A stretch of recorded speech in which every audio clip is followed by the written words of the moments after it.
My name is Phil Oxendine, Aphasia Phil, and I approve this message. Hey, this is Aphasia Phil, and today I'm talking about Bree. She's a speech-language pathologist for 10 years, and she has a YouTube page called, Talk About with Bree. Take it away. Nice. Yeah. Like you said, my name is Bree. I'm a speech language pathologist. I've been working with people with aphasia for 10 years, and I started a YouTube channel called Aphasia with Bree so that people can get more practice at home with talking, understanding, reading, and writing. That makes sense. Oh, go ahead. No, go ahead. No, it's your I was show. just going to say, I'm just so curious. I make free weekly videos that you can watch on YouTube to get more practice. A lot of times I'll also make worksheets that go along with it that you can download to keep practicing. They're pay what you can because I want everybody to be able to have access to these materials. Access, yes. And then I'm starting to work on a program to help people relearn how to read and write. So I haven't actually told anyone that before, but I'm working on it behind the scenes because I haven't found anything that's really good for people with aphasia, for people who've had a stroke. A lot of times it's for people who are learning English or for children. So I'm hoping to make something very specifically for adults with aphasia. Cool. Because I have aphasia, as you know, it's hard. It's hard for other people to have a space for people with aphasia. Like in the beginning, when you're there in the hospital, they say you have aphasia. Okay, then what? Totally. No, what? I got lucky because my speech pathologist, her name is Chelsea. We talk really good, and she knows I have aphasia too. But a lot of people don't know, first of all, what aphasia was, and a lot of people don't understand. I took it myself to look other people's channels like you, and there's a lot of access in there, but people don't know that there's something after you get in the hospital and go home. There's a gap in there, and we need something like that to happen. Totally. I totally agree with you. To start with, nobody has heard the word aphasia. I feel like when you're diagnosed with aphasia, that's the first time you've ever heard that word. And you're like, I have what? And it like what entails is a Googling, like, what is aphasia? What does that mean? Like family members are like, you have what? So first of all, there is such a misunderstanding or lack of information about what that even is. And I feel that way even in the hospitals. I used to work in the hospitals, and some of the nurses didn't fully understand it. Some of the doctors didn't fully understand it. There's just a lot of lack of information about aphasia to begin with. And then you're right, you're in the hospital. You get your, usually you get a session at least every day. You might go to the inpatient rehab to make sure that you're getting your speech and your PT and your OT every day. And then you're discharged, and it's like, good luck. Yeah, again. What? Because usually it's a few weeks or maybe a few months, right? And then they send you home. And after that, you might get outpatient like once or twice a week. And But you can't do that. It doesn't work. Like I know that I need a lot better. So I have constant therapy, apps for myself. But I found out a lot of people don't have the. I have such a work group or friends and family that I have everything I need. But I know other people don't know that. That's why I have my own channel for other people, because people don't know what aphasia is. One, I mean, people know what stroke was. They think what a stroke was because they know the word. But having aphasia, like, what? Yeah. And you're right. You're super lucky. I'm glad you have a great support group or like support system, because that's so important. There are plenty of people who don't, right? And then it's hard to advocate for yourself when you have aphasia, especially those early days. And it's hard to find people to practice with sometimes if you don't have supportive friends and family, if you're living by yourself and you've lost your job. And, some people can't drive because they have like visual field cuts. And it's like, I want to practice, but what do I do? It's like, how? My right hand is like this right now, but getting better. But yeah, there's a lot of stuff having aphasia. Just like even even say I have a language problem doesn't know what it really goes on. Even that. No, And I so would you have workbooks, you have your own workbooks and stuff. Like I want to throw everything. I want everything in there. So I tell everybody. all the things, all the things. Yes. So I make a free video every week, a lot of times, not every week, but I try to. I'll have like a worksheet that goes along with it. And Okay. so if you're ever watching one of my videos, usually like down in the description, I'll put a link and you can click it. Everything. And I'm going to write stuff because I know some people with aphasia might have trouble understanding this part. Your comprehension is really good, Phil. But it I'm is a gnomic. pay what I'm you gnomic want. now. So there will be a little box and you can put any dollar amount in there. So if you want to put a 0, that's totally fine. Okay. You can get it for free. If you are able to like leave me a tip or buy me a coffee, you can put a different number in there. But truly, I think it's a matter of access. I want everybody to be able to have practice materials and have stuff that they can work on. Because another problem I've seen working in the hospitals is like people can get better. People are allowed to get better if their insurance is really good or if they have a lot of money. Yeah, And that it's like, doesn't work. that is kind of how it works. Yeah. But I feel, or have a really good support system. I will say that's number 3, because some people's family steps in and just does a ton. But then that still leaves a lot of people out, right? As like they can't afford it, or they don't have insurance, or they don't have that support system. And then it feels like we're telling them like, you can't get better. Sorry. You don't have money. You don't have family to help. You don't have insurance. Bye. And it's like, Yeah. oh, that makes me so mad. That's so unfair. So my whole thing is that I want everybody to be able to have everything that they need from me to be able to get better. We need that. Trust me. Like really that. But what I want to talk about now, we talked I'm about ready. already, is why do people cuss? I'm gonna have aphasia. Yes. So some kinds of speech come out a lot more easily after you have a stroke. And people will be surprised. I have a lot of clients that I've seen that have cuss words come out. Sometimes they only have like 1 or 2 words and they're not nice words.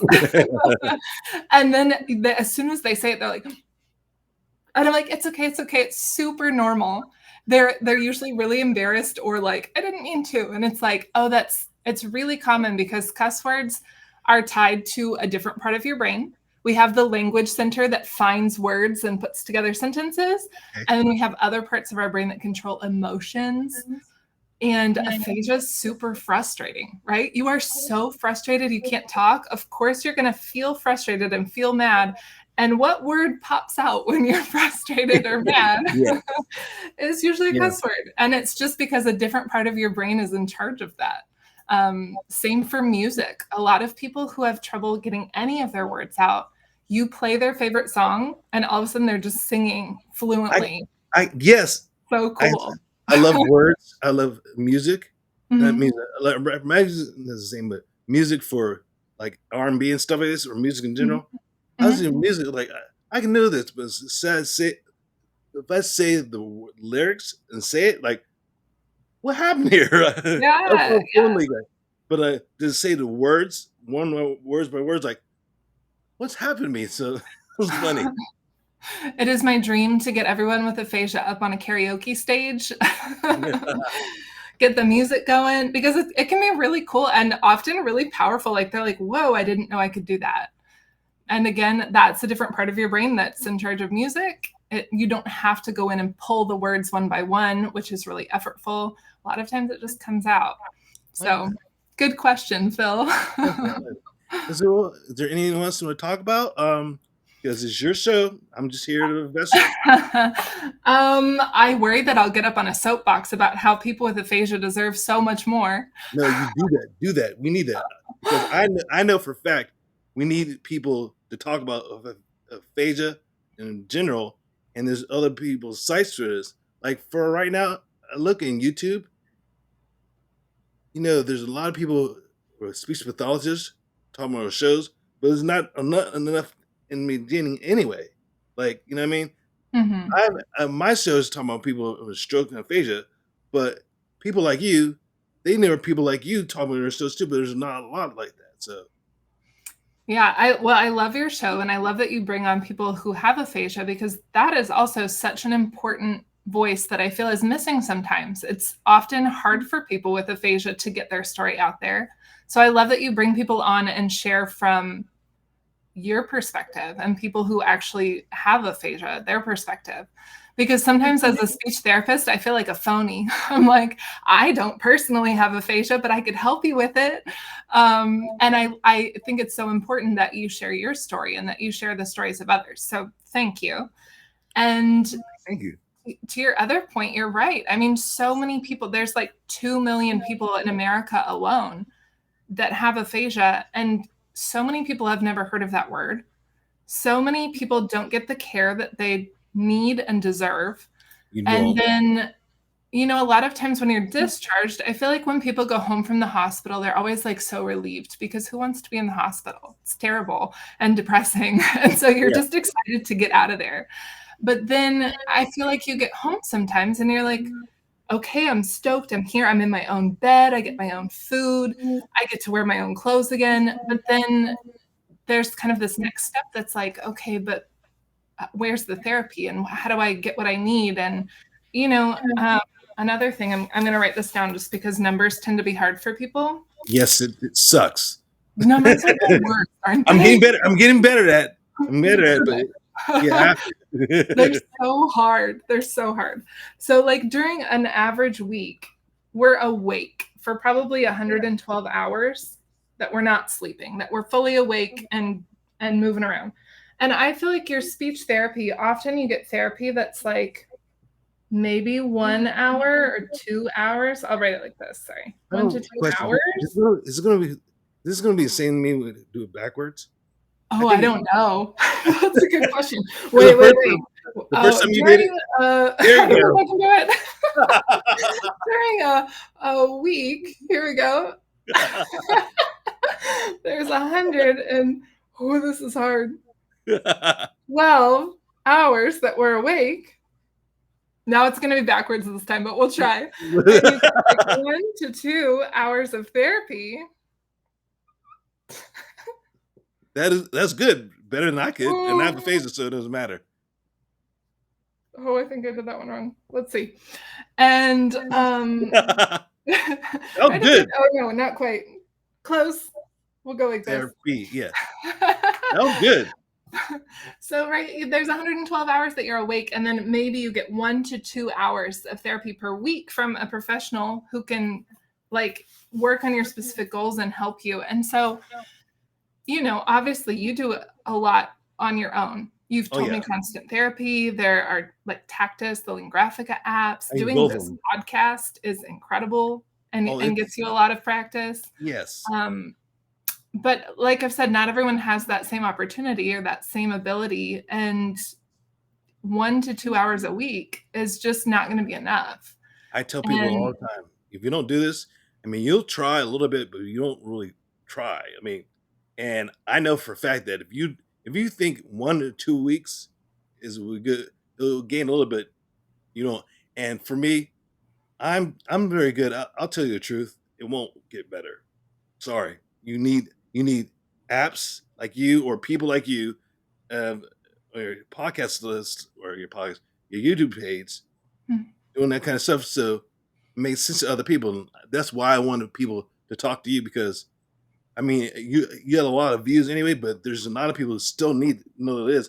A lot of people don't even know where it was. Phase of Brie, like, well, look at it first. Look at it first. Come join me on YouTube. And then the thing that I'm going to ask people that are watching this is, tell me what you want, because I've done this for a long time. So I kind of see patterns that are like, oh, people generally like to work on this kind of thing. Or like, I know numbers are hard. I know that phone calls are hard. There's like certain things that I'm like, oh, I could make a video about that. But also if you're watching this and you're like, oh, I really have a hard time with whatever thing, tell me.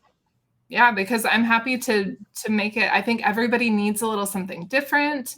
You might want to really practice ordering in a restaurant, or you might want to really practice, I don't know what, tell me. Or ask Okay. questions like, why do people Well, yeah. cuss when they have aphasia? And I'll try to answer. I'll try to be a resource. Yeah. Well, so good to talk to you finally. I knew you have your kids for a while, so No, I know. I have a 1-year-old and a 3-year-old, so oh, wow. life is a little bit chaotic. Or life. Well, good talk to you, and I'll see you soon. You too, Phil. Thank you so much for chatting with me today, Thank and you so much. thank you. If anybody wants extra practice after you're done watching this, come to Aphasia with Bree. Thank you. Bye, Phil. Stop. You Bye, still listen? everybody. Bye, everybody. Okay, we'll stop. Now remember, subscribe, please.